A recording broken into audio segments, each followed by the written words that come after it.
Hello everyone, আমি নীলাঞ্জনা। রাতে cake cutting হয়ে যাওয়ার পর আমরা এখন ডিনার করব। ডিনার করতে অনেকটাই রাত হয়ে গেছে। এবার ও খেয়ে বলবে যে চিলি চিকেনটা কেমন হয়েছে।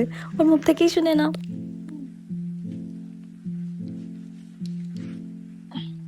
কেমন আছে চিলি চিকেনটা? আমার হুম, মুখে লেগে। কেমন আছে চিলি চিকেনটা? দুর্দান্ত। সত্যি? দাও আমি তোমাকে এবার খাও। ঘুম থেকে উঠেই বিছানা পরিষ্কার করে নিয়েছি। ও অর্ডার দিয়েছিল ধোসা আর আমি খেয়েছিলাম পাস্তা। এটা একদমই হেলদি না, তোমরা কেউ খেও না। এই কদিন একটু এরকম খাবার হচ্ছে, বাট লিমিটে খেতে হবে। আমি গোটাটা খাইনি, অল্প খেয়েছি। আর কালকে চিলি চিকেনটা খুব টেস্টি হয়েছিল আর কি, তাই নিজেকে গিফট করছে, সেলফ গিফট।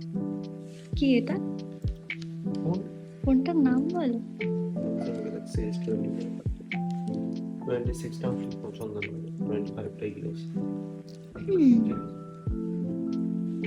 স্নান টান করে আমি একদম স্কিন কেয়ার করতে বসে পড়েছি, কারণ ঘর সাজাতে চলে আসবে তাই। আর আজকে লাঞ্চ করতে আমাদের অনেক দেরি হয়ে গেছিলো, 4:30 বেজে গেছিলো। খাবার অর্ডার দেওয়ার পরেই 1 ঘন্টা পরে খাবার এসেছে, আর প্রচণ্ড বৃষ্টি পড়ছিল বাইরে, তাই আজকের লাঞ্চে এইগুলোই ছিল। সবাই চলে এসেছিল, আর এত বৃষ্টির মধ্যে যে সবাই এসেছে এটাই অনেক, কারণ প্রচণ্ড বৃষ্টি পড়ছিল। শ্রীরামপুরের ওদিকে তো আরও বৃষ্টি পড়ছিল।